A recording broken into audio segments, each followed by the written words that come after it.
Ladies and gentlemen, mesdames and messieurs, welcome to Bit Podcast, the name of the channel. At the end of the day is the name of the show.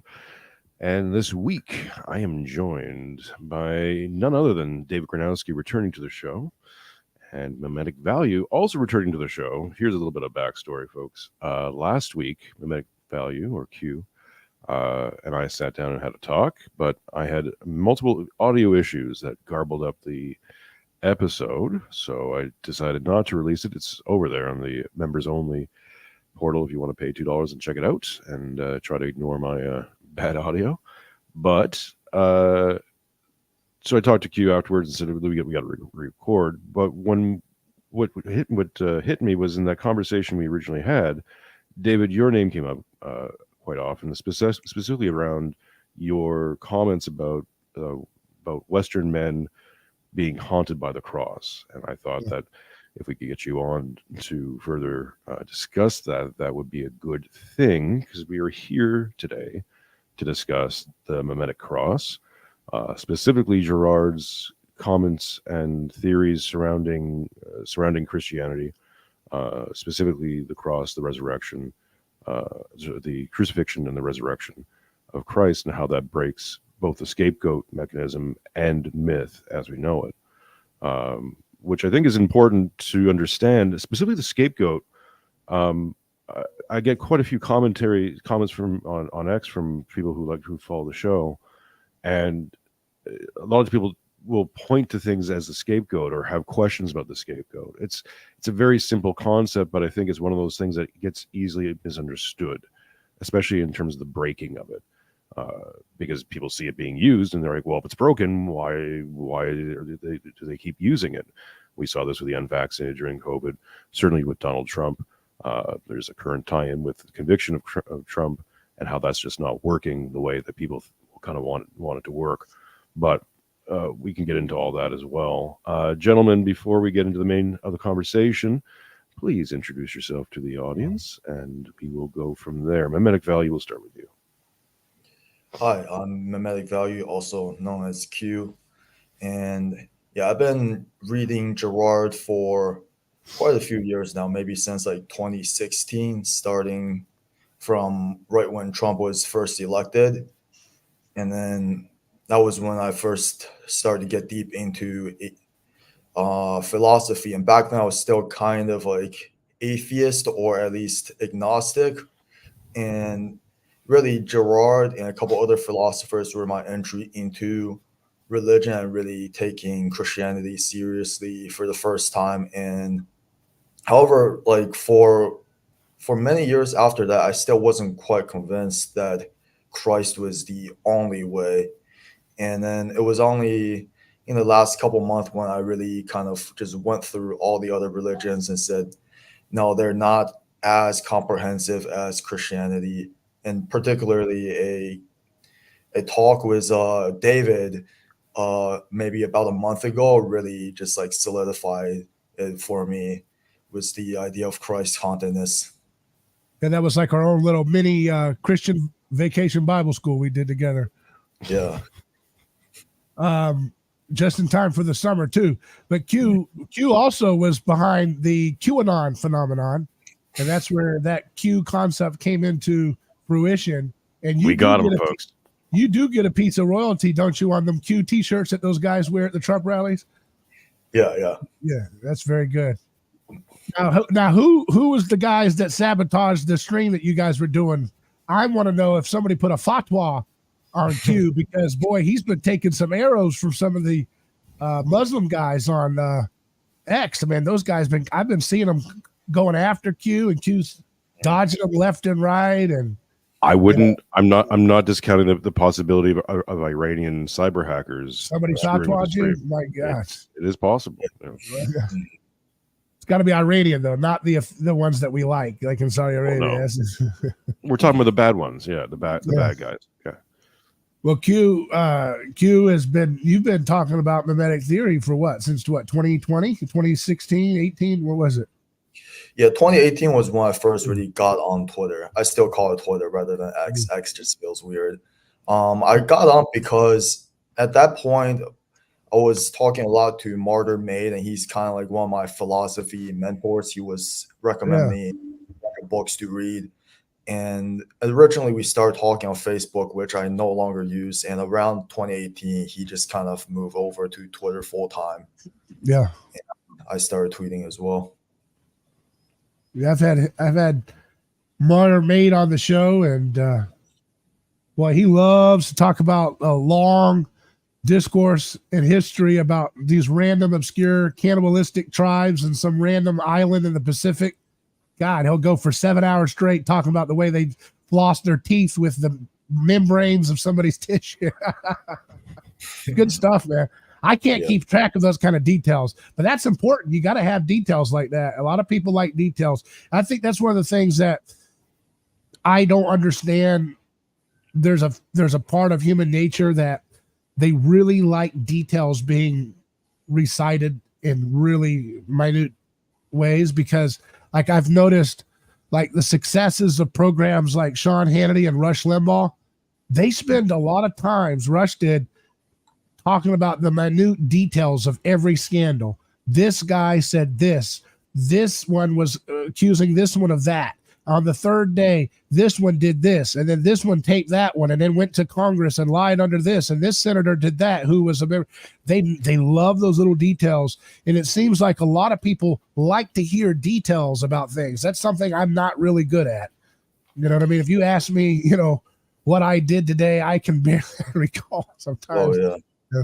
Yeah, I'm a broad sketch kind of guy quite often, and actually, it's always a challenge in writing, because I always find like I start from the broad concept, and when I start getting into the granular, that's usually where I'm like, okay, well, what do I mean?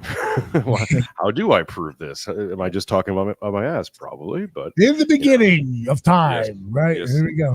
Yeah, I think all three of us are very much abstract thinkers rather than getting into details. Do you know you guys is personality types? What is it?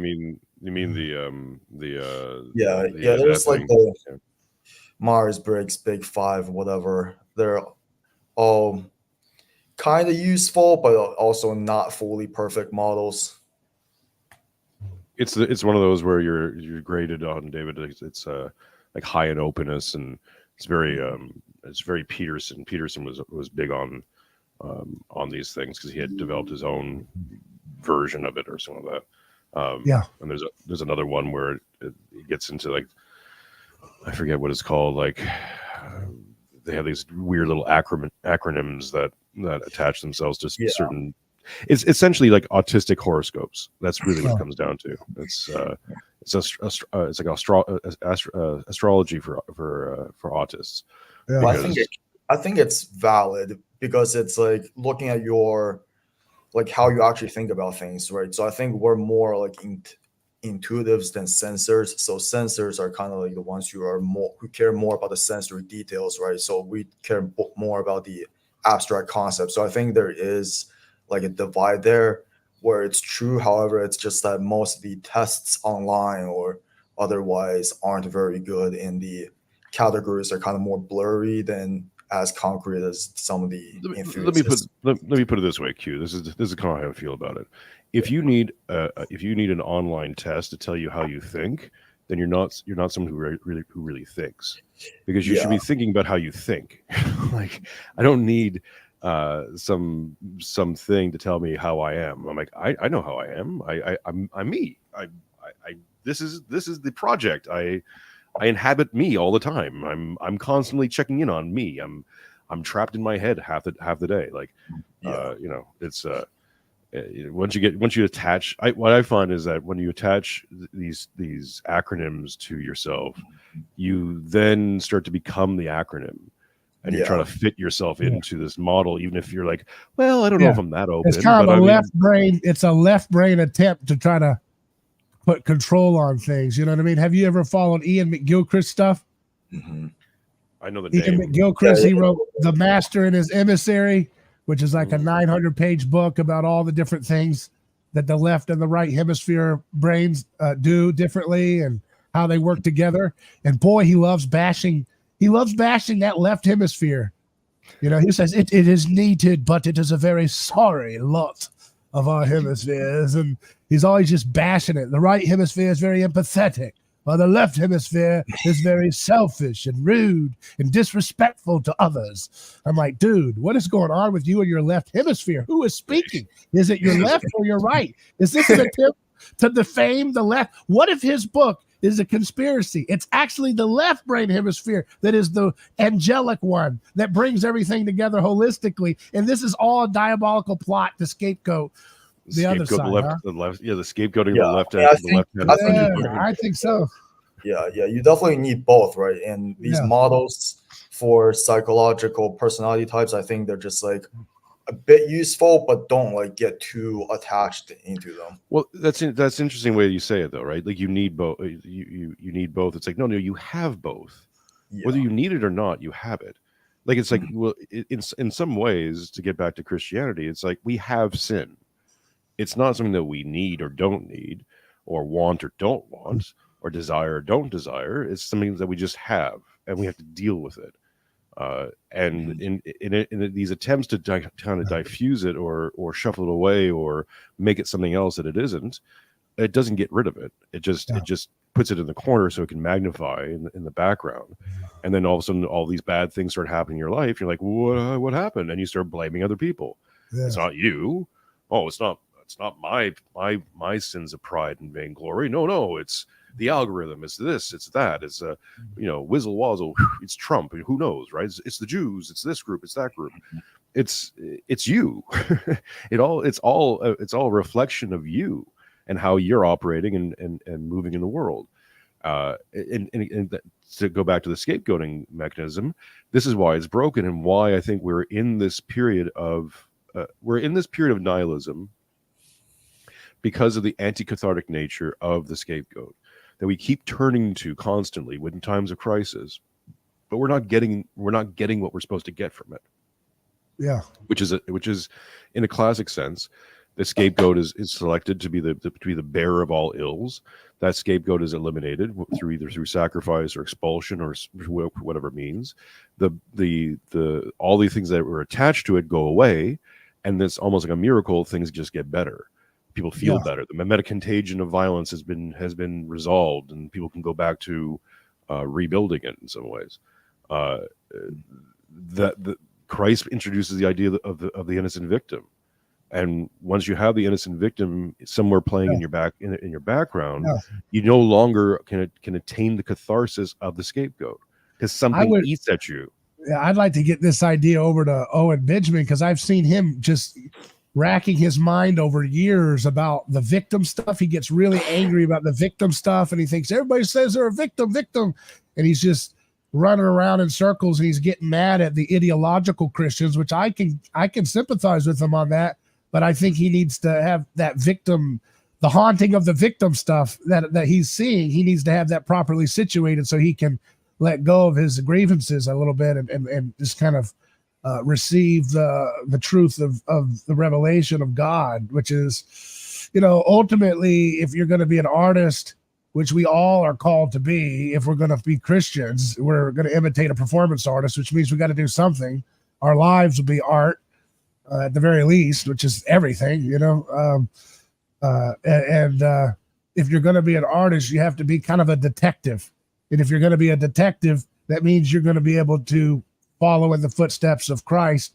And really, to me, I am fascinated by Christianity in a way that I wish other people, and I don't know, maybe I'm stepping an assumption here, but I wish other people could see the feeling of fascination that Christianity provides me, instead of it just being another ideological tribe that they kind of, okay, I'm part of this and this is what I am, and I fight you about how your Pope is wrong and mine is right. I am so tired.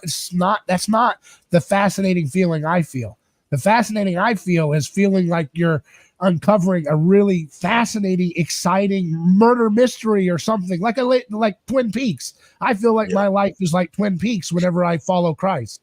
It's like looking at the bizarreness of the world, looking at the patterns, and then like finding the beauty and the sorrow and all that mixed together, and then like expressing this something that is so very difficult to put into words. That's what mystery is. That's what beauty is. That's what wonder is. And I want wonder back. I want people to, I want wonder to be brought back into reality. If you look at Generation Z, there's no wonder there, right? You look at the people that look like Nick Fuentes and these guys, there's no wonder. It's all about, we figured it all out. You know, nothing surprises us. You know, they talk about 9/11 as an inside job, like it's passe and all this stuff. Like they're just too cool, too cynical. There's no wonder. But that's not Christianity. So if you're in that state of mind, you're not putting on the mind of Christ, right? If you're putting on the mind of Christ, now you see the wonder. You see the wonder of nature, the wonder of history, the wonder of the future. Christianity is the religion of the future. So when you imitate the way of Christ, you are literally imitating the way human beings will be like in the future on earth. You're like an ambassador from the future now, and you get to become part of it. And that's something that's hard for people to wrap their minds around, because they think Christianity is a failure, because they think it's an ideology from a book, and it's not. And so, you know, that's where you get into all the disconnect that we have today. When I talk about, you know, when I posted that Trump going to prison will be the biggest thing to bring down his opponents. And I said, go and understand what this means. The stone the builders rejected has become the cornerstone. And somebody commented, don't you compare, you know, Trump to Jesus Christ. And I'm like, oh my God, that's that Cartesian ideological version of Christianity that gets that left brain thing that gets superimposed onto something so much more beautiful, right? Is that, you know, the whole point of what Jesus is saying, he's not creating himself to be a museum piece where you can't talk about the I'm the cornerstone. Nobody can be the cornerstone but me. No, he's, you know what I mean? It's so stupid. That's how all these ideologies are, you know? They're all built on these little hierarchies of neediness, you know? And it's like Christianity is not like that. It's like this thing that you can get involved with, and you can see the art of history unfolding, and you can kind of like see how it's moving. You can watch the plot, and you get to kind of like have this really wonderful opportunity to play a role in it in some little small way. It's really cool. And you get to kind of like play your character on this serial sitcom or whatever you want to call it, murder mystery, Twin Peaks. You get to play your character really well or play it badly, right? Then one thing I wanted to say, Jason, I was thinking about Christianity recently, that I keep coming to this idea that people say, well, we can't do this or we can't do that because we're sinful and we'll make a mistake, right? We'll make a mistake. And if we make a mistake, well, that's a sin. That's missing the mark. And I thought about it. I'm like, well, the biggest mistake we ever made as humans was the cross, but that was the greatest thing that happened to us. So, like, what do we have to lose but to try to do something great for Christ, right? You know what I'm saying? The simplest prayer, and this I think speaks more to my Orthodox listeners. I know that speaks to me. When I was speaking to my priest about prayer rules and, you know, which prayers to say, and he asked me, you know, what's your rituals, and I said I say the Jesus prayer, which is, Lord Jesus Christ, Son of God, have mercy on me, a sinner. And I say that like I try to breathe it as much as I can. I try to say while I'm doing podcasts, I'm just constantly letting it filter through my mind to the point where I'm repentant when I realize I'm not saying it. And in that prayer is it's the Gospels condensed into a prayer in the most simple prayer possible. Lord Jesus Christ, Son of God, have mercy on me, a sinner. Mercy here is a dual word. It can mean both, please do not do the worst thing possible to me, right? Or, you know, alleviate the worst possible thing, and or give me a boon, because mercies were oftentimes like given as, you know, like coins to the crowd, right? So reward me if you can, if I'm deemed worthy. So Lord Jesus Christ, Son of God, have mercy on me, a sinner. And the sinner line there is very important, because you're acknowledging constantly that you're a sinner. You're not going to stop being a sinner. The saints are sinners. Like, you're not absolved of these things in this lifetime. You repent and you seek atonement and absolution for your sins. But you're still here in this mortal frame. You're still imperfect. You're still fallen, and unless you attain theosis in the here and now, you're going to be a sinner. You silly little shit. So stop blaming other people. It's you. Like it's you who's the problem. It's you who needs fixing and who needs saving. This is my constant bugaboo with a lot of the evangelicals, where they believe that baptism is the end point. Mhm. But in the Orthodox faith, and I think in the Catholic faith as well, and I'm not trying to throw theological stones here, but I think it's a very important critical thing to understand, is that in Orthodoxy, for example, baptism is the beginning. So when you're baptized, that just sets you down the path. Now you still have all the work ahead of you. You're not just dunked in water, therefore you're saved and you're good. Please go to the youth rally on Sunday. It's like, no, you've been baptized. Now you are a warrior. You're in the army of God. Like, now you have a commitment and responsibilities and all these other things that you now must do and take very seriously, because you're not just an amateur on the couch. You're an active participant, and you've also made yourself a direct enemy of Satan, because one of the things you do is spit on Satan and cast him out. So it's like you've got to take on the heaviness of that. The thing that transformed me from an atheist to a Christian, it was a spiritual experience, but the thing that led me to it, the aha moment I had, was realizing that God's love includes suffering, that these two things are intertwined. You don't have one without the other, because God's love is not a love that we truly understand. We experience it, we model it with our own children, we model it through our own lives, but we model it imperfectly because we are imperfect, and that's fine. But you have to understand that suffering leads you to it, gives you a deeper understanding. You cannot have joy without sorrow. We are, in some ways, the dialectic it's not that the dialectic is wrong or false, it's just incomplete. And when we introduce the Trinity, now we get the fullness of being that we can participate in, and that participation, that connection, is key. I've been trying to apply this to Marshall McLuhan's work too, where he says the medium is the message. This dialectical paradox. And where I started to understand through reading his work is that what was always kind of assumed is the audience. There was a name given to it in media studies they often called them the phantom, like the Holy Spirit. And they always had to assume the audience because they didn't have a way to connect to it. Now I have the chat going. There's my audience. I can interact with them. I know they exist. I can play to them. I can interact with them. Now we have discovered or formalized the trinity of media, which is the medium, the message, and connection. And what we're really doing here is building connection, and that almost the Holy Ghost of this thing is the connection to other people. Because otherwise, why are we doing this? And that's what that's what that means. The haunting of the cross is the experience of the Holy Ghost in society. Right. That's why when I had Aaron McIntyre on this week on my show to talk about his book, The Total State, I made sure that I put in the total state and its Holy Ghost undoing, because you can't, that's the thing that none of the new right guys really have. I'm sorry. I mean, that's why I'm doing what I do. I still have something. Same.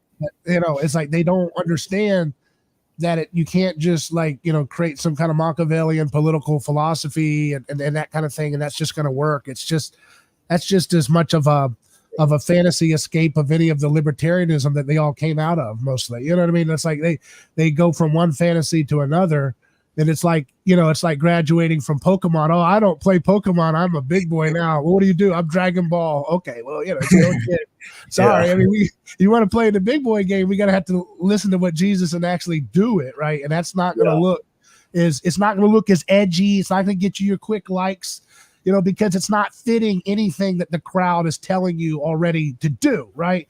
And that's why it's so important for people to realize that following the truth is not going to be something that gets you a crowd very easily. That's the hard thing. It's being a detective is not. Have you ever seen detectives? They have a lonesome life, right? They spend a lot of time away from people. They spend a lot of time drinking coffee and thinking. And I know that's movies. We're making a little bit funny here, but there's something to this. I knew a great detective named John Beza, who was Ron Paul's former bodyguard and You know, he ran the campaign's security. Before that, he was an undercover narcotics detective. And I mean, he can tell you some amazing, harrowing stories that are beautiful, but it took a toll on his life. I mean, instead of having Christmas with his family, he was, you know, reading through these gruesome reports of serial rapists trying to solve this rape before this rapist raped again. You know, I mean, this is the kind of life of a detective, and the detective role is similar to the artist role. You see what I mean? I want you to think about that. They're both similar.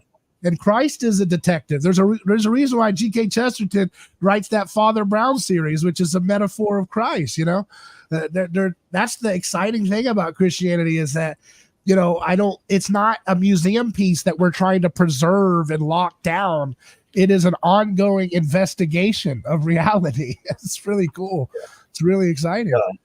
Yeah, I definitely want to talk more about this as well. Like, for me, for my journey from like atheism to Christianity, I also think of it as like a detective story, right? It's like what Sherlock Holmes says: once you've eliminated all the other possibilities, whatever is left, however improbable, must be the truth. And that's kind of how I felt like when I was looking at all these other religions. It's like, okay, they have some valuable stuff in there, but something is not right about them, so I have to eliminate them as the true path, right?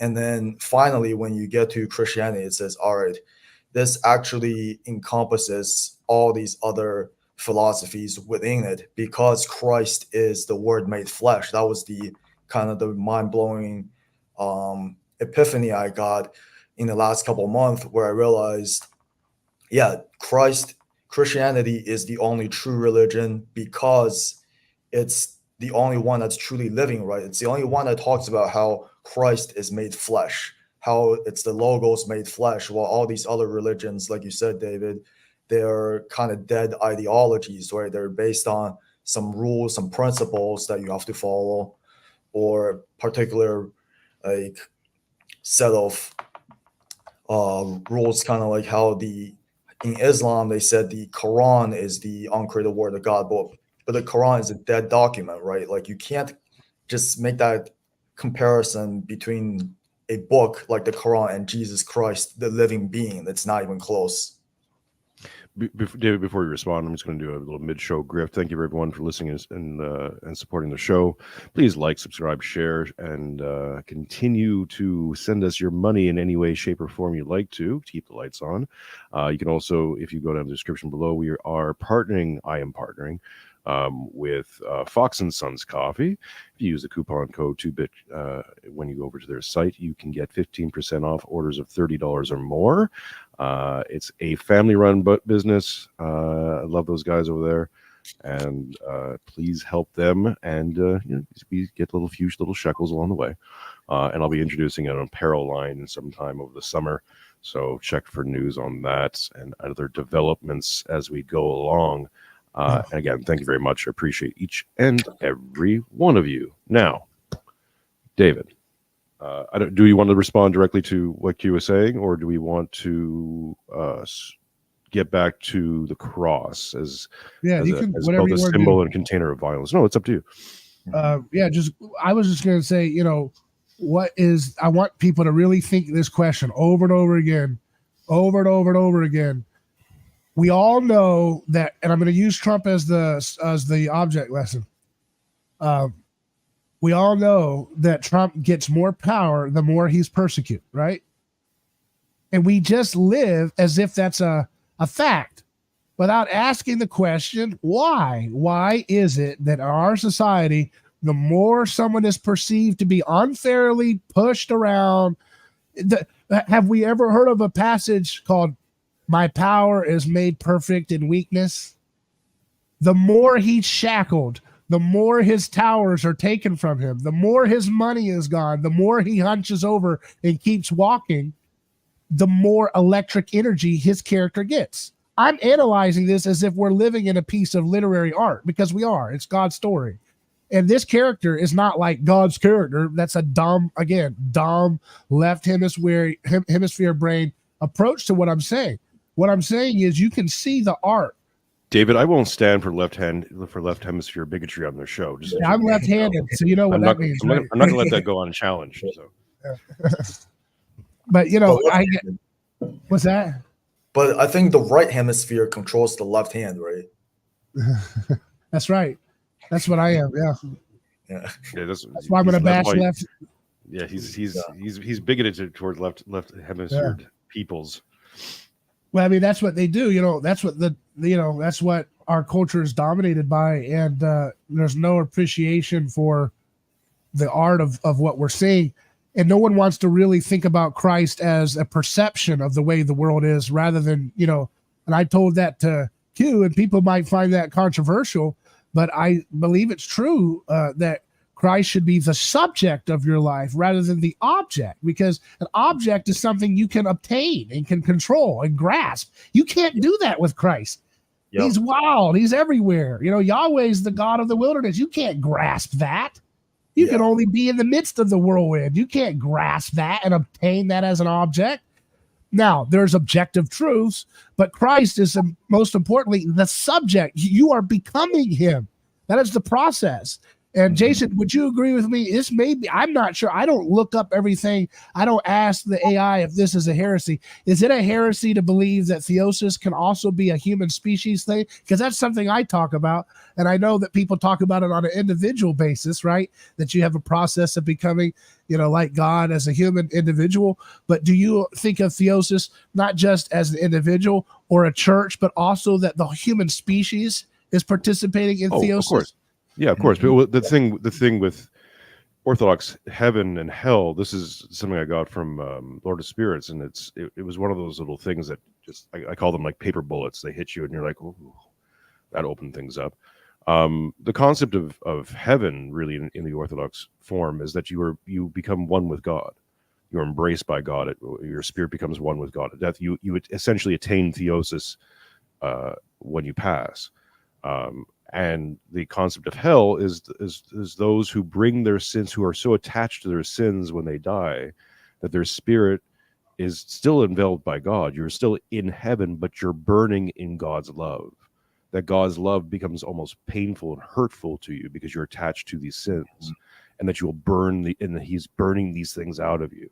This goes right back to the idea that why God can never reveal Himself to mortals. There's only very, very few select people they ever do it. He ever presents himself to, and in almost all those cases, it's fairly dramatic. Elijah being one of them, but the concept of it is that God can't be around sin. God destroys sin. So if He shows Himself up to fallen people, He will destroy you. There's a great Onion bit. I'm not going to bother pulling it up here, but it's where a reporter is saying, we our guest today is God, and he turns the camera over, and it's like this swirling vortex of of divine celestial energy, and the reporter is like torn apart by being around him, and it's like, that would be like, but yet you have the mystery of Jesus having the fullness of God in Him and being amongst sinners, right? So that's a mystery. Right. Well, no, but it also says, like, why did God? This is the transformative moment, and when you read the lives of the saints, I always recommend everyone get a copy of the prologue of Ochrid. You can get it online. It's the lives of the saints, and you can read them every day. And quite often, a lot of the stories are conversion stories of a young priest sent out into the wilderness to convert a group of pagans. One of the ones that stick out, I forget exactly who the saint's name, but he's sent out, and the pagans are like, okay, well, prove your God. We're going to throw you into this furnace, and if you survive it, we'll convert. And the priest makes prayers and wraps himself in his cloak and is thrown in the furnace, and lo and behold, half an hour later, he comes out unscathed, and he converts the entire tribe on the spot. These kinds of stories, and again, you can take it literally as this is an actual factual thing that happened, or you can take it more symbolically. Either way, the truth that's being revealed is that there is a massive conversion, that you have these pagan beliefs, and this is something I always throw to whenever I decided to dip my toe into any theological debates, especially with people who are these new Odin worshiper people. I'm like, okay, well, you have to go all the way, and you have to start sacrificing and eating people. You know that, right? Like, that's part of being a disciple of Odin, you're just going to have to start hanging people to get trade wins and eat their flesh, because that's what people who practiced, who worshipped Odin did. And no one really wants to go that far. But the thing that what Christianity does, and we'll get this back to the cross, is the cross itself is a symbol of violence. It's symbol of violence, but also the symbol of atonement, redemption, and salvation. Yeah. It's all three in one symbol. It's a container of violence. And what in the Jesus story, God comes down into mortal form, and God allows himself to be sacrificed by the crowd when he doesn't have to.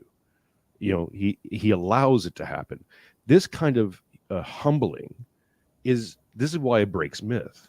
There is no other God before, during, or since who has performed anything close to that action of being humbled beyond our comprehension, and yet to redeem us and he does it for us. Like that sense of sacrifice, and that's why you have these people who've been practicing these religions for thousands of years, and within one generation they adopt Christianity, and what always happens? Cannibalism stops, human sacrifice stops within a generation. This is unheard of. People don't just change 1,000-year-old traditions overnight and completely change their makeup and the reality of how they live.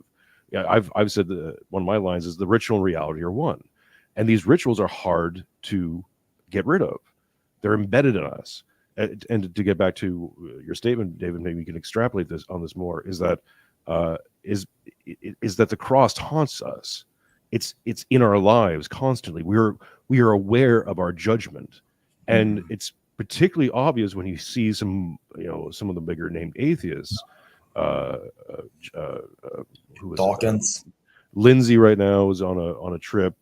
Sam Harris, obviously, Dawkins, and you can see in them this. I think once you encounter these kind of ideas and you really look at their work, it's a fear.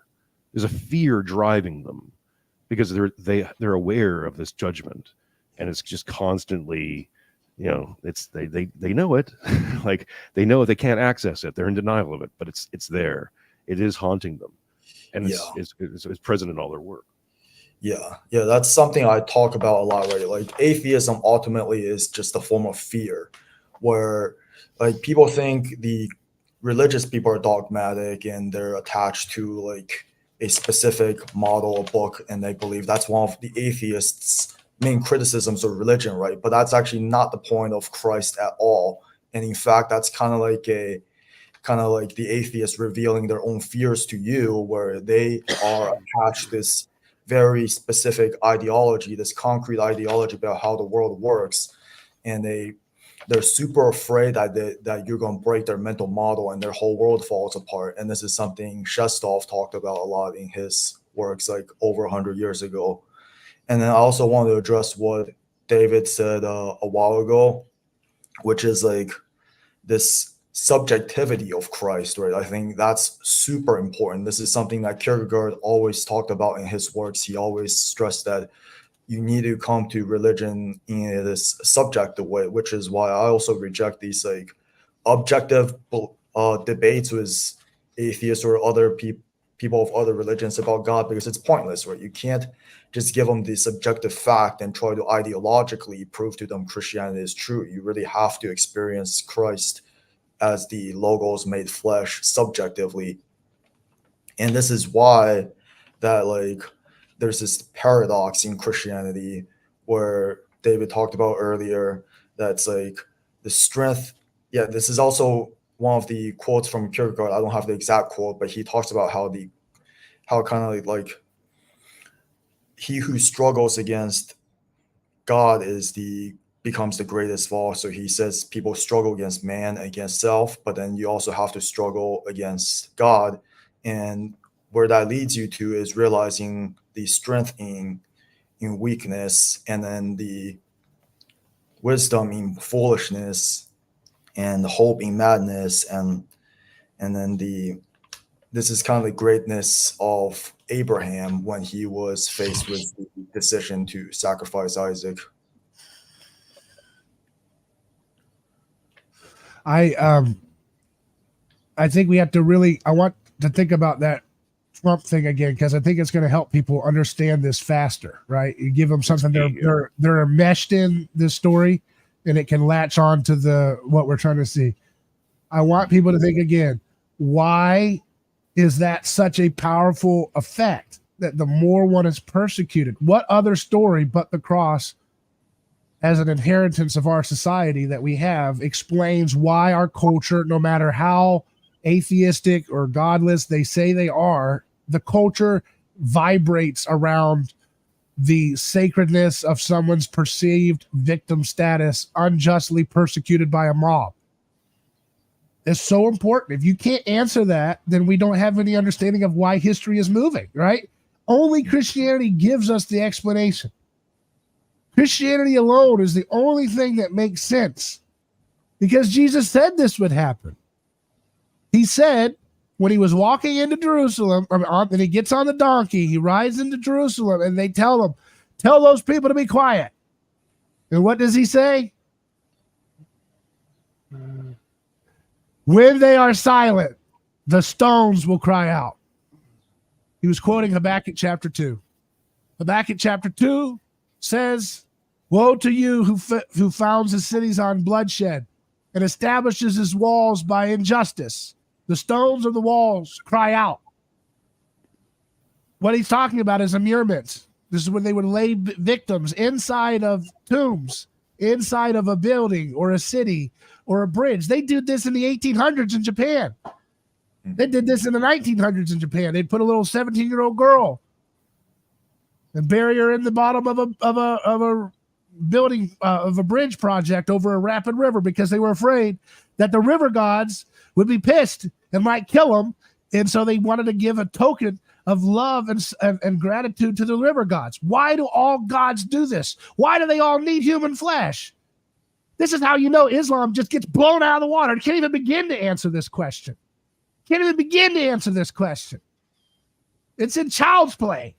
Mm-hmm. Only Christianity gives you an answer that God said, this is how you want to create religion. I'll dog walk your religion and own it and reverse it from within.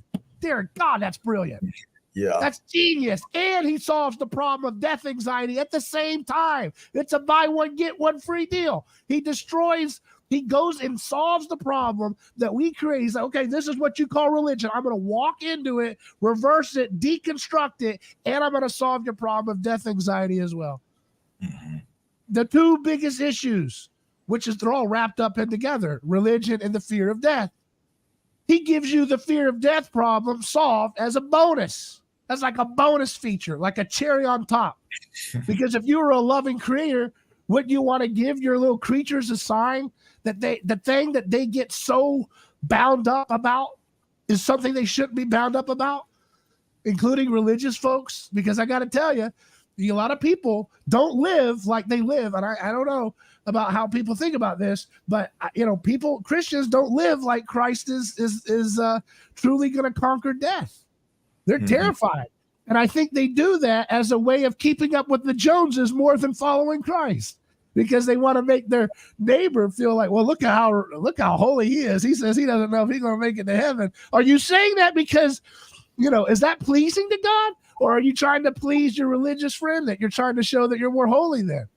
By saying, oh, God, there's no way I could get there. Really? Are you saying that because you really think that's how Jesus talks?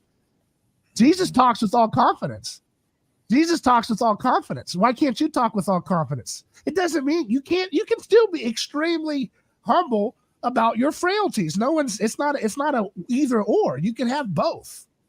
I mean, King David, we always take that example, right, of a guy who is named after God's own heart, and the guy was, making a horrible mistake left and right, right? But it was still enough that he said, this guy's my kind of guy. I like this guy, This guy's a tough cookie, I think oftentimes, especially with the stories of David and a lot of the stories in the Hebrew Bible, it's like you're the right man for the job that is being presented to you. which doesn't mean that you're redeemed from your fallen nature. It just simply means that you have a task to carry out, and you're the guy who's going to carry this out. That God is selective, and it's like I'm always drawn to stories of Jacob. And Jacob's an asshole. His whole story is basically being an asshole, a cheat. He's trying to subvert his older brother's inheritance. Always going his own way until he's brought literally to heel by Christ, by the angel of God, who the Orthodox always understand is Christ, and he's brought to heel. And given and rechristened with the name of Israel, he who wrestles with God, because that is part of our nature, to wrestle with the divine element within us that we are called to inhabit and be, but yet we oftentimes get it wrong because pride gets in the way, or vainglory, or all these kinds of machinations of the soul. But this isn't like, people have got to zoom out of this Saturday morning cartoon reality of good, bad, the dialectic, the constant dialectic. You're a good person, you're a bad person, you're right or you're wrong. The cross, I believe, is the perfect injunction of both, good and evil, and right and truth and deception. And there lies the cross. And so you can be good and wrong. You can be right and wicked. These things aren't what the modernists have done is kind of squash these things into, have flattened the curve, right? Have made being right good and being wrong bad, evil. Yeah. And but it's about wisdom. Wisdom is about balancing and having this discernment, right? And the Bible starts with law, and then it gets into the wisdom literature, and that's the trajectory that we're supposed to go as we mature in imitating Christ, is to move from a legalistic framework to one in which we have discernment and paradox, which makes it much more mysterious, much more of a dance, which is the way life is. It's not a science theory that you can predict and follow to a formulaic way. But that's why go ahead. That's the word made flesh, right? That's why Christianity is different from this other stuff like the Dharma of Buddhism, or the Mosaic law and Sharia law of the old Judaism and Islam. That's what they don't really see, because they're still waiting for their Messiah. They don't see that he has already come and he is the Logos made flesh. That's the mind-blowing thing that we always go back to. And your other point earlier, I think I always end up going back to Kierkegaard as well, right? Because when you said the average Christian, they're what Kierkegaard would call the mass man, right? Because they're just the ones who go to mass, go through the motions, but they don't really truly get it. They don't wrestle with God. Yeah, which is fine. I think you have to accept that there's always going to be the crowd. The crowd will always be with us. Yeah. Just as Jesus said, the poor will always be with you. The crowd will always be with us on some level, or certainly will be with us in our lifetimes. Let's get finite on this one, right? If at some point we are all redeemed and living in the kingdom of heaven, then there we go. But for the here and now, I always urge people not to worry so much about the crowd. This is constantly, let's say with the libertarians, is that the spreading of the message and this idea that once we have a mass of people, we're going to be able to do greatness. It's like, no, you'll just have a mass of people and have a mass of people problems. They will fight like cats and dogs over who is the treasurer of their local libertarian county party. And it's a $50 budget. The last thing they bought was 2 hot dogs, not even kosher, with mustard. And they'll fight and try to kill each other over that. And then they want to tell us that they know how to give us freedom. Good Lord.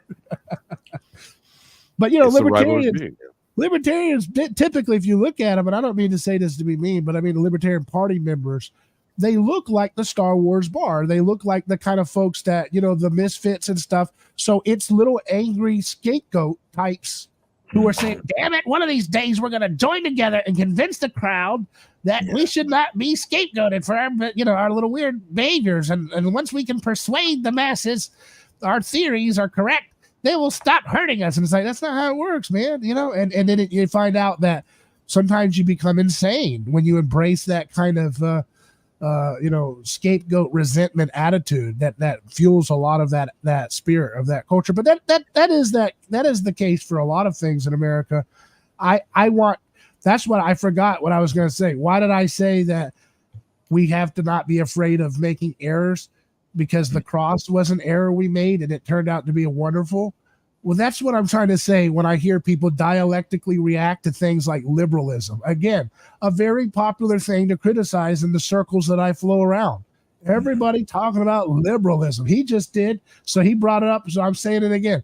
Why are we going to react to liberalism when liberalism's just the latest mistake that humans have made in reaction to God? God will redeem it too. So stop. It's not, doesn't mean we have nothing to do. We have everything to do. But I don't like how we're always, not you, but like there's this spirit of just. You can speak of me. I'll I don't know what you do. I don't. I'll cut in for a second on this one. One of the things that I and I'm kind of almost done with the project because I feel like I've said all I can say. But one of the things that started me on this path was the desire to break the liberal frame in me, the realization that I was wrong, and I wasn't just wrong about a policy or who to vote for or whatever little group. I was wrong about reality itself, and I needed to get that right. It was a very humbling moment. It was a very shameful moment. One that when I came through, I became a bit of a zealot. Saint Elijah is my birth saint, so I do sometimes channel. And I was like, no, I'm on a mission to break this frame. I want to break this frame in my mind so that I can get out of it and say, what the fuck is going on, right? Like, what is the capital R reality? And that led me to orthodoxy. And then once I went, and as I've become more and more accepting, let's say, of orthodoxy and of Christ. Like it only hit me a few months ago where I truly became fearful of God. And in that moment, that's when I suddenly understood salvation.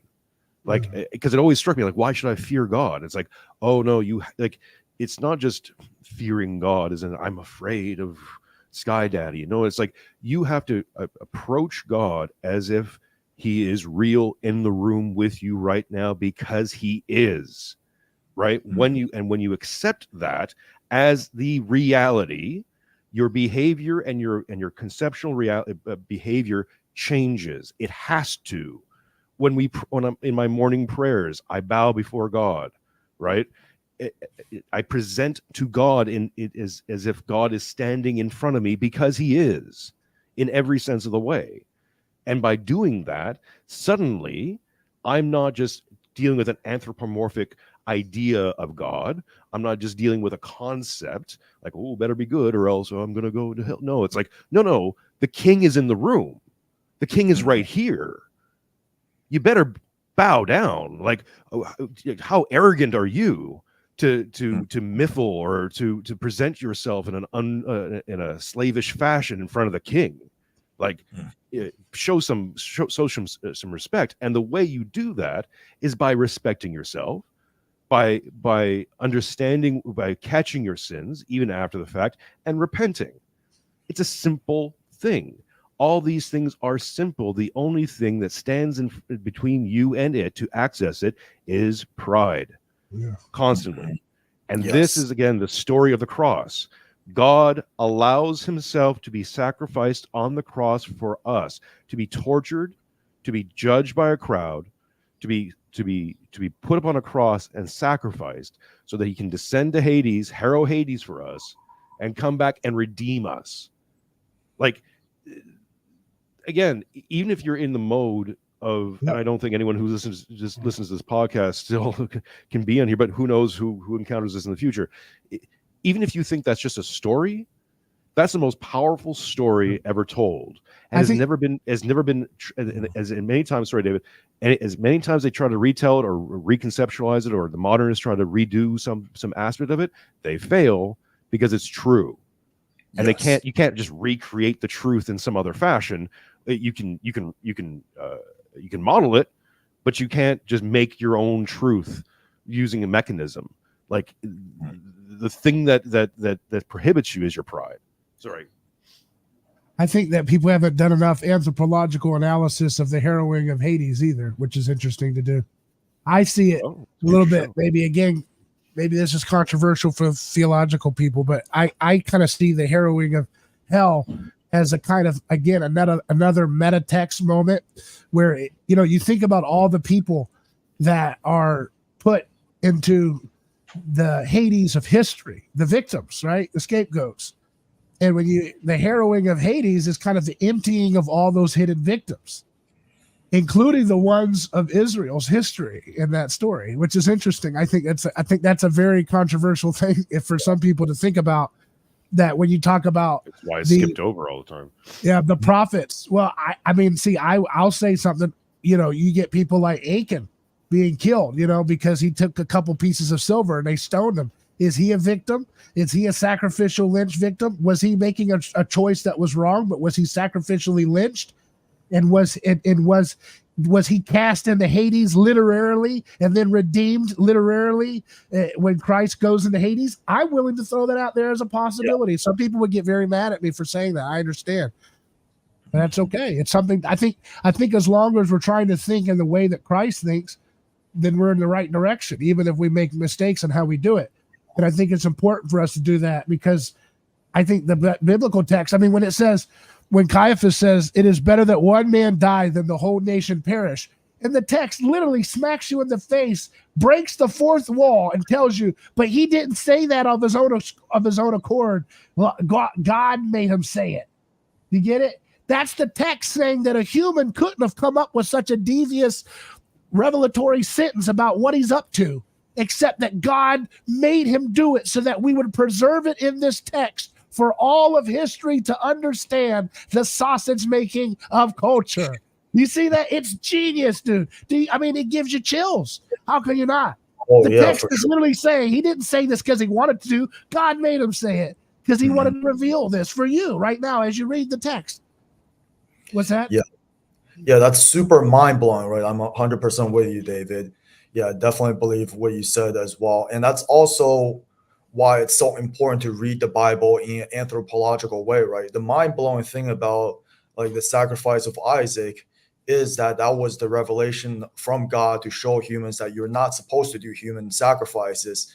And the people, the average kind of secular person who reads it the opposite way around, they just don't understand how to read it in an anthropological way. Where the interesting thing with that too is like so the Jews, the Hebrews already knew this. This had already been substantiated in the Hebrew tradition to not do human sacrifice. So it wasn't like this was like something new to Abraham, even though, if God tells you to do something, you go do it, right?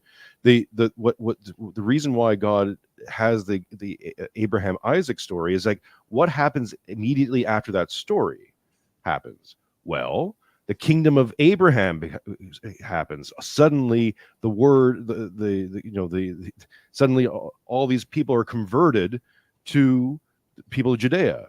Like they become, the expansion of God's people happens right after that through Abraham, through his line. So he's setting the table, and he's setting the rules of the table. Like this is how, this is how you're going to behave at God's table.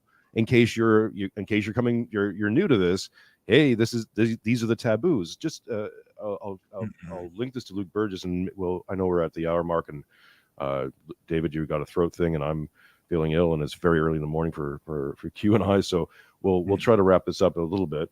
But Luke Burgess tweeted out recently, if you understand nothing else about Girard, understand this: there is no taboo that can withstand the dismantling of taboos in an apocalyptic age. Whatever used to be taboo will now be normalized. Taboos, as a reminder, are constrainers of violence. And this is really key to understanding both the scapegoat mechanism and the symbolism of the cross. Like I said earlier, the cross is a symbol of violence. It's a container of violence. It's a reminder of our violence and our fallen nature and of our redemption and salvation at the same time. It is a perfect paradox. It is the Trinity. right? That you wear on your around your neck, or you have icons of that you're reminded of. That we make the sign of the cross constantly. There's an old Bill Hicks line that says, if when Christ comes back, do you really think he wants to see everyone wearing a cross? It's a funny little bit, but yes, of course he would. Like that's his symbol. That's his representation here on earth. That brings us back to Calvary, the moment when the scapegoat mechanism is broken for us, and we have the perfect revelation, not only of the truth, but of our way forward, that we can, instead of stumbling blindly and getting little snippets of it, and through intuition, sometimes having something revealed by divine accident. Now we have a clear path. Now we have someone to model. Now we know what to do, and yet we do it imperfectly, but it's still a pathway. Sorry, David. Go ahead. Well, it's very well said. So that's one of the things that we try to emphasize on this program that we do is that you have a lot of work to do in the world of art and science, the world of technology. Technology is always used, again, in conservative and religious circles as a negative thing typically, or it's used in the wrong way when it's used in a positive way. And I think we got to think of technology in a whole other different dimension. It's something that McLuhan is helpful for people realizing that. He doesn't speak of technology as a positive or negative. It's just something that is an extension of our senses and extends our different organs and the ratios of our sensorial experience, and how that works together, I think gives us an indication of where we're at. I think that we have not had a lot of innovation in the world of atoms precisely because we have long abandoned an anthropological emphasis of the effects of the cross.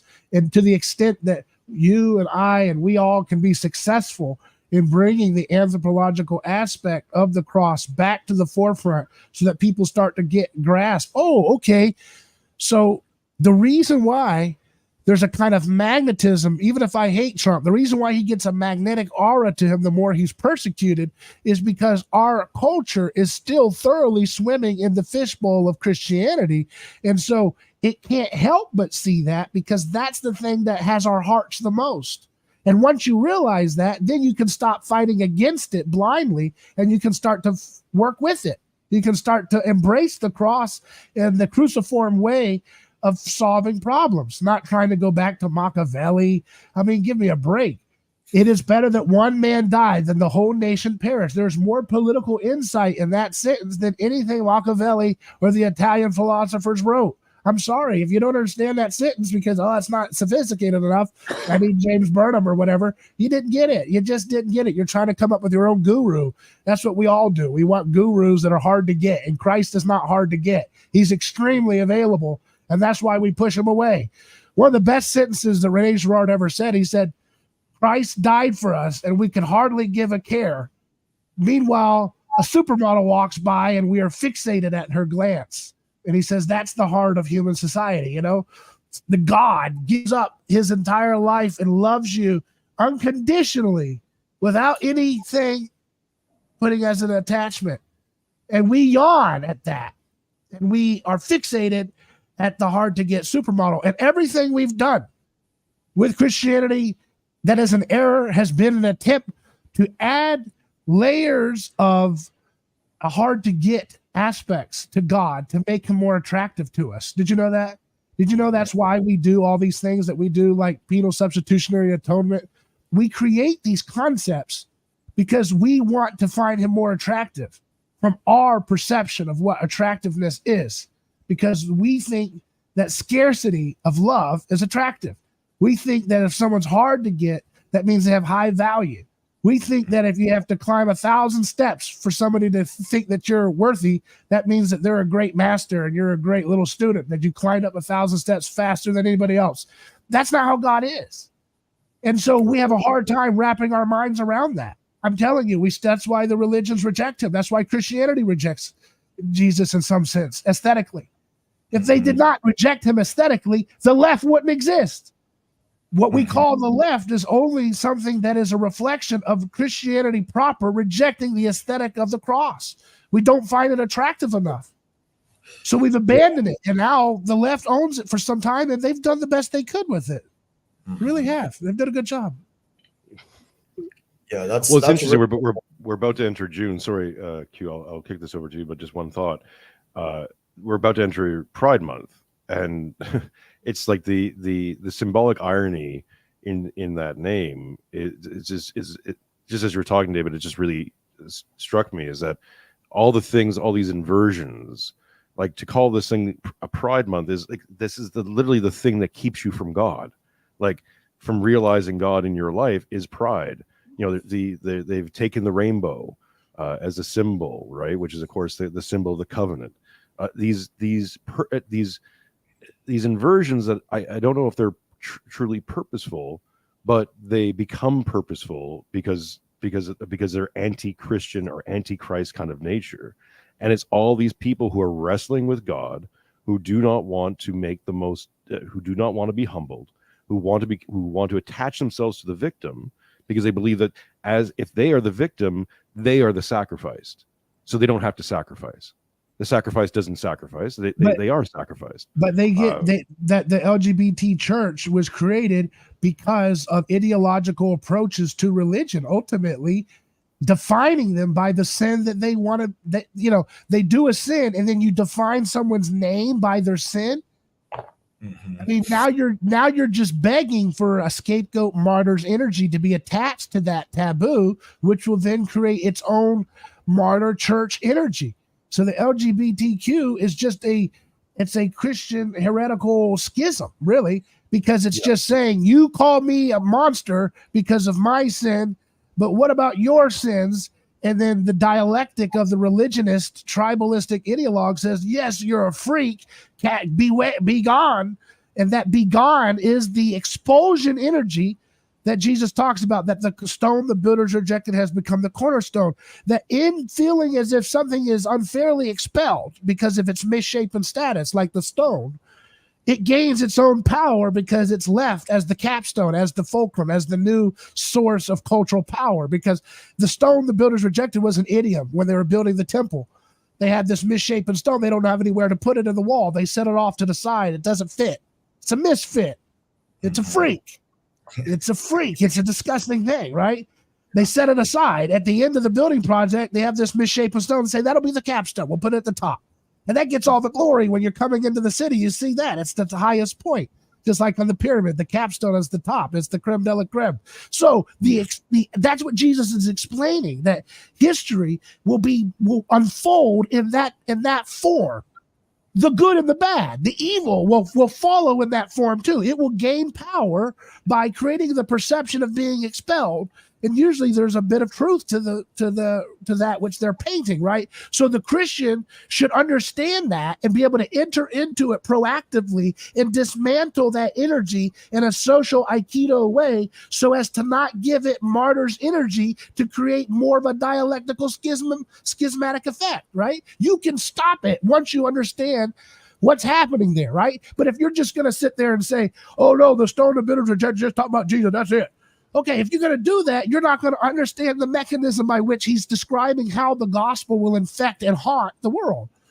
So you can either get with the haunting or fight the haunting, and the haunting will whoop you. And it'll create all these schisms that we're like busy trying to put out with the fire hose, like raging fires this way and that way. Oh my God, here's another freak schism. And I'm like, dude, you got to stop it at the source. Yeah. And the source is this ideological, detached, disembodied Christianity. That's the source of the LGBT movement, of all of these deviations, all these ideologies. The BLM thing is another thing. All of those things come from a detached, disembodied Christianity that doesn't want to own coming onto the side of the marginalized. And that's where we have to return. And that, Jason, that's the good thing about the libertarians when they're at their best. Because Jesus says things that sound libertarian and liberal. He says, the sheep and the goats of history will be judged by who was there to visit me in prison. In other words, that's his marker, is what's happening to the prisoner in history. Now, you tell that to a right-wing person, they say, that's too stupid, that's liberalism. No, that's Jesus saying that. That's not, you know what I mean? Like they're reacting to a stupidity. They're angry that their parents made mistakes and they're reacting, like you say, a vengeful son. And a vengeful son is not someone who should be driving the car. Get him the hell out of the car. He shouldn't be driving if he's driving with road rage. He's going to drive off of a cliff. Yeah. Yeah, that's a super powerful takeaway, David. Yeah, like, and this is like something that was blowing my mind last time we had a conversation, which was when you said that the problem is the ideologies because it takes away from Jesus being the word made flesh. Now you're kind of making him dead now by making him no longer a living logos, but into something that's defined by a particular dead set of rules and ideas. Yeah. That's like something super mind blowing that's still been pondering since the last couple weeks. And another thing from what you said before about how like people want to make things more attractive by making it harder, right? That's kind of like trying to save yourselves through work, and that's why the people who turn away from Christianity are super attracted to Buddhism because they think, oh, if I just meditate long enough, I'll get rid of my desires. I'm doing work. I'm doing good work to earn my own salvation because they just don't believe it's that easy to just accept Christ as your savior. Well, it's also like you've combined. It's the. I know, David, you and I have talked about this quite a bit about the war on differentiation. To go back to the builder stone that's rejected, when it's placed, but it's still used. When it's placed at the cornerstone, it's still, then we're exalting the differentiation. We're giving it its place. We're almost making it sacred. But we're also realizing that you can't build a structure with the differentiation. Like, you know, the misshapen stones aren't going to build a very firm wall. So they have a place, but they cannot be the backbone, let's say, of a civilization or of a culture. They have to have their place and be respected, but yet understand that the differentiation has to exist in all of us, but there also has to be a solid mass. There also has to be all those other building blocks that hold it up, so that thing can not collapse in on itself. This is where the inversion gets in, especially with Pride Month and all the rest of it. Is that now you're attempting to build a building only with the differentiated, and say that and create this collective identity of the differentiated, which means it's mush. Like I use the term mush Christianity, which is kind of what Father Seraphim Rose warned about in Orthodoxy and the Religion of the Future, is that by incorporating all these other faiths into this into the monist kind of philosophy, even in Buddhism, well, now you've said, to remove all desires, you've created a desire to transcend desire. So you're not getting rid of all desires; you're collecting them into one desire, which Girard talks about as well, being like the most common human desire is one of transcendence. Well, even that desire for transcendence is a desire. So you haven't removed them all; you've just combined them, and consider yourself a clever little boy for doing so. But it doesn't remove that mimetic desire to be free of it, to liberate oneself from all these things, from taboos themselves. And this is, I think, key to understanding that war against differentiation, that the left, or whatever term you want to use, I don't care anymore.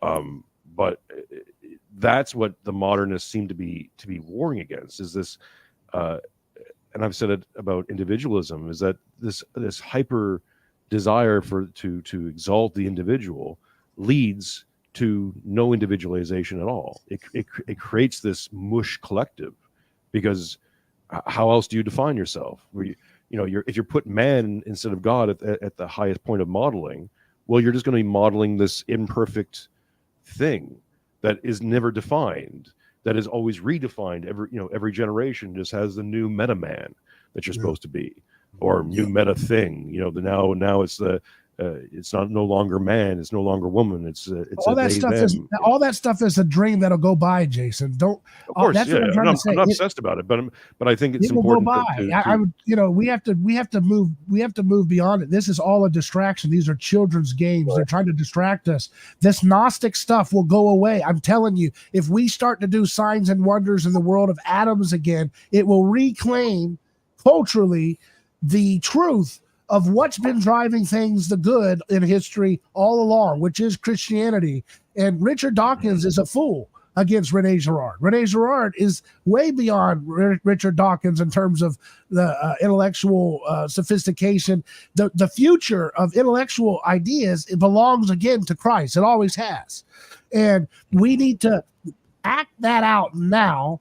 And the conservatives, we really have to get to work taking care of people where they're at. Why does someone get picked on because they're gender confused? There's a lot of people that get molested. There's a lot of people that get disbanded from their father. And if conservatives don't have a sensitive, empathetic spirit to that and just say, you're a freak, you're a weirdo, that shame is what is the expulsion energy that then becomes the dialectical fuel for this powerful victimist religion that looks like Christianity, because victimism is basically an angry attempt to say Christianity has failed us, so therefore we shall do it the satanic way, which is to accuse those who have hurt us. And the Christian answer is not to say, no, you're an ugly freak. That's what the right does. Really, that's what they do. That's all they can do. That's why they're fools when they say, oh, Trump's worst thing he ever did was his Criminal Justice Reform Act. How garbage is that? Let me tell you something. They don't know what's like. These guys that say that, they all live in DC think tanks, or they live over in the Silicon Valley. These are rich kids. They never hardly have any of them have anybody that's been to prison. I've spent years working with people with decades and decades being in prison. There's a lot of people, to the tune of millions of people of all races, that have been screwed over by this justice system. So it's not a cool, tough guy to say we should lock people up for longer. That's a nanny state. That's not even, first of all, even on their own standard of toughness, that's not tough. That's just a giant nanny program. Go put him in the belly of mama government longer. That'll fix them. How stupid and impotent your tough guy conservatism is. Number two, look what's happening right now. Hispanics, blacks, they're starting to look at Trump. They're saying, wait a sec, I've been told all my life that the rich white man, the justice system works for him and not for me. And then they're saying, damn, the biggest icon of rich white manism is getting screwed. This is an apocalyptic doing by God. He's revealing to these people right now. He's bringing peace. If you see it, you'll see how beautiful this is. He's, for the first time, allowing people to see their mythologies are falling apart. Wait a second. If they're screwing over the icon of rich white man power, that means it's not just about the blacks being persecuted. Wait a second. Now I have more solidarity with the white. Now I have more solid. So now you're healing. That's what Christianity does. We need to lean into that, not go against it. Here's what the right the stupid right says. Well, you just wait till we get power. We're going to arrest them all too. Well, okay, now you're ruining it. You're ruining. That's not what Jesus does. That's not how Peter made the gospel spread all over the Mediterranean. He didn't get up there in Acts and say, "You guys crucified my Lord and Savior Jesus, and when we come back, we're going to whoop your ass so hard you won't know what happened to you." He didn't say that. That's what the stupid little Caesars on the right do, because they don't follow Christ. They follow their own tail. What I said is the cure, let's say, or the remedy for the vengeful son, the spirit of the vengeful son, which I believe will be the spirit of this age coming forward. And there's very little we can do to stop it. But the one thing we can do to counteract it is by embodying the story of the prodigal son, to return to the father, to be redeemed by the father, by the capital F Father. And in that sense, then our job will be to turn around and redeem our dads and become and beget a generation of to stop this inversion process, of this shadow process, and that we've been suffering from, basically the entire 20th century. So we can actually put the 20th century to bed, and hopefully the future generations will be the redeeming father. Will be symbols of the redeeming father that can then go through and start to undo this damage left by the imperfect scapegoat mechanism. And just as you're saying, David, to go to all these people and go, no. We got to stop blaming everyone. We have to stop. We have to stop essentially socially castrating everybody, and redeem them within the body of Christ.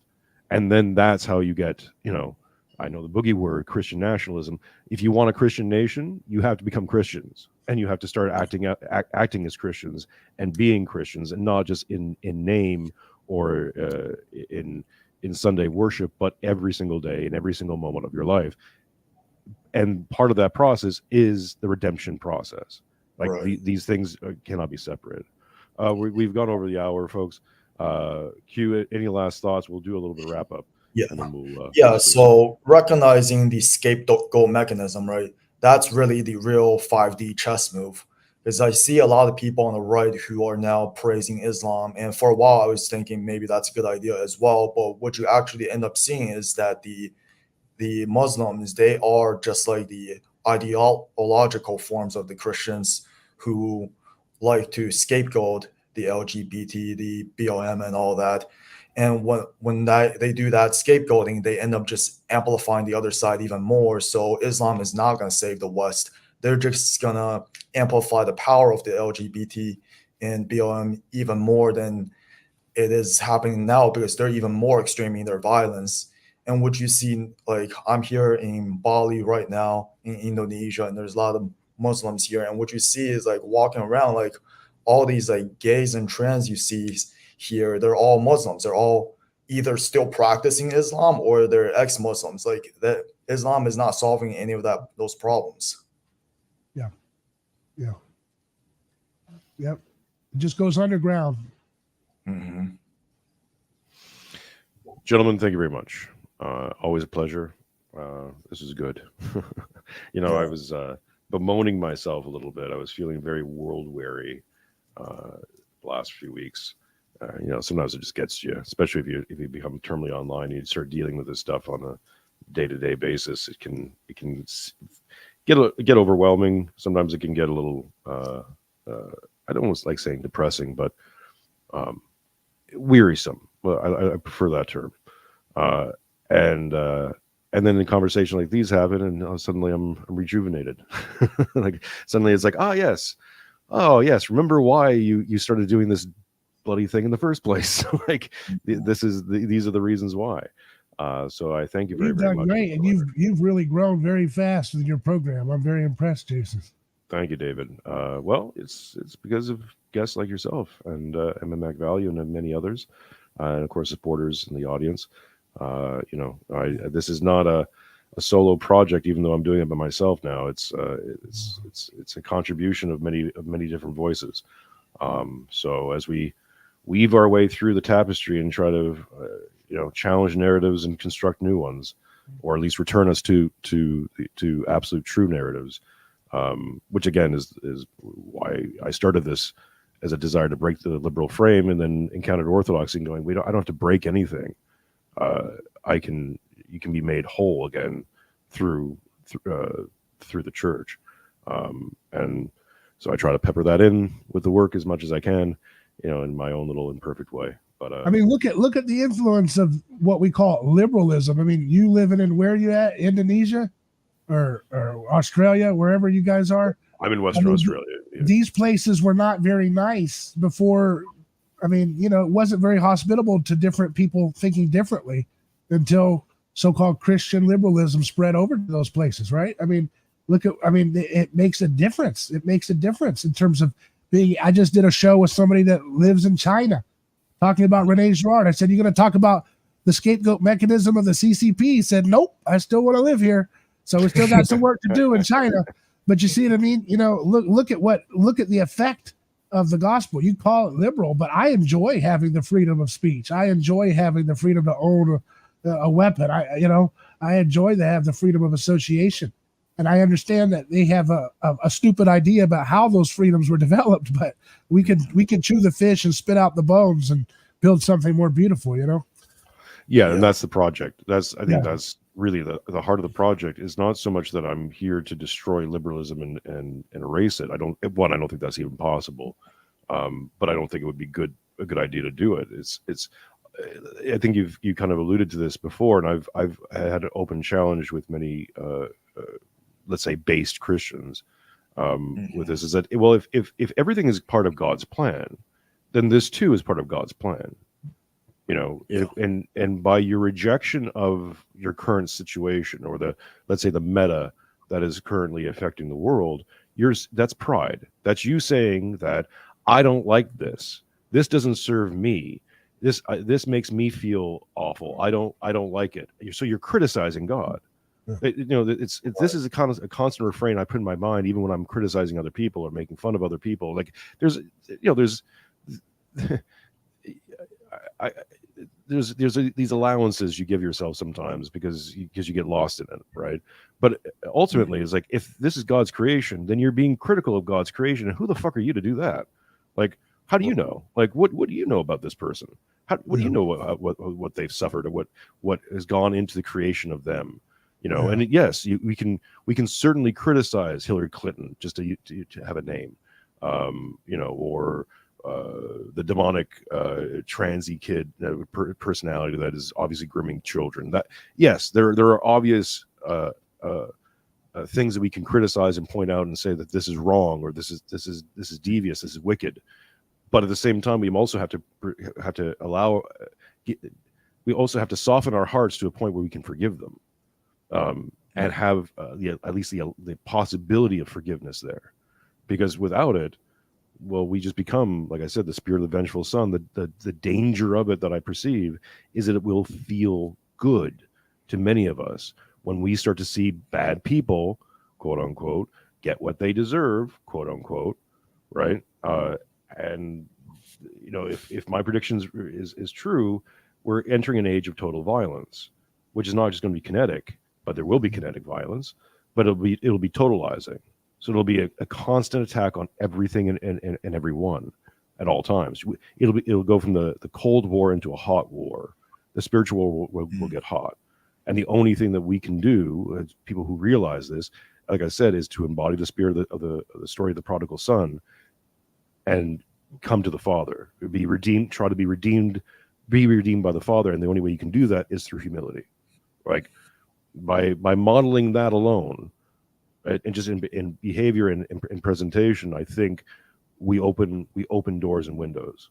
We allow for a path forward for those who have eyes to see and ears to hear. It's hopeful, and it's the only thing it's all I got. Sorry, folks. Like, God has only given me so many gifts, and I run with the ones I'm given. So we're going to go with that one and see where it ends. Gentlemen, thank you very much again. Let everyone know where they can get a hold of you, get a hold of your work, follow you on X and socials and all the other things, and we will sign out.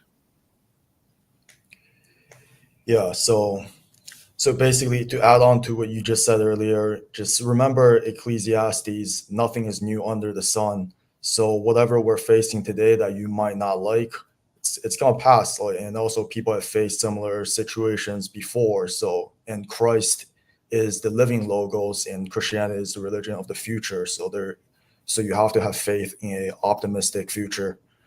Yeah. And you can find me on X at return to mimetic, that's to the number, and also on Substack at mimetic.substack.com.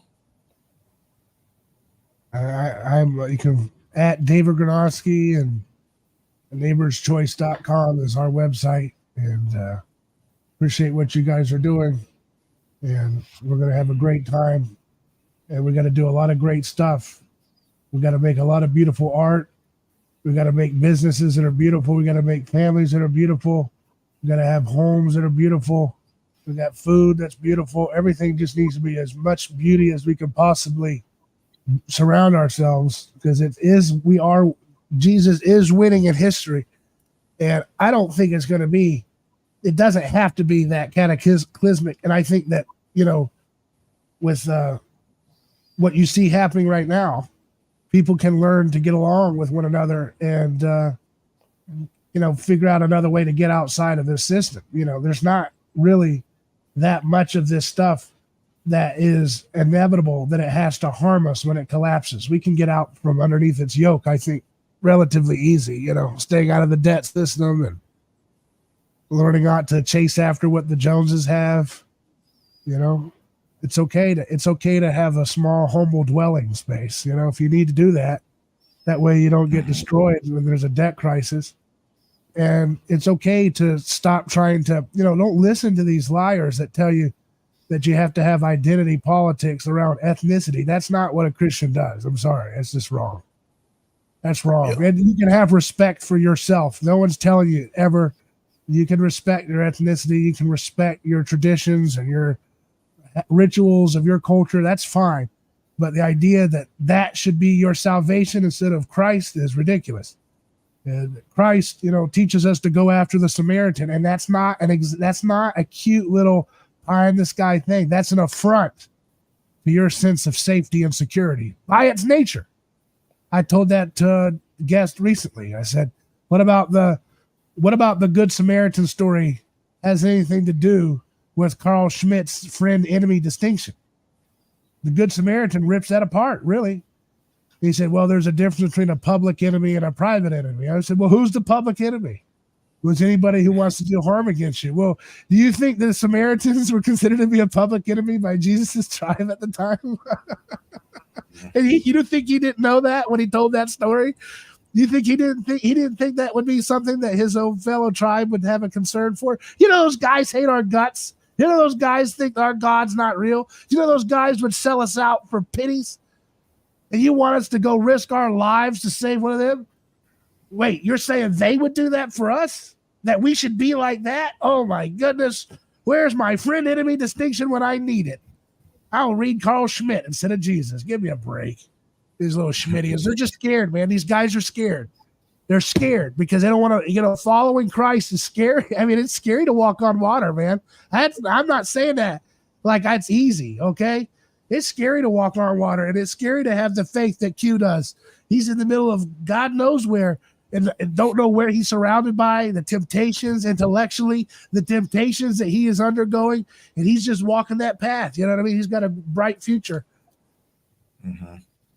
Yeah, thank you. Gentlemen, thanks again. Faith. Take care. God bless. Stick around, boys. We're going to do the outro, and we'll vamp a little bit afterwards. And again, thank you everyone who's watching and listening. Like, subscribe, do the things. And we will be back next week. Again, love you all. Appreciate it. And here we go.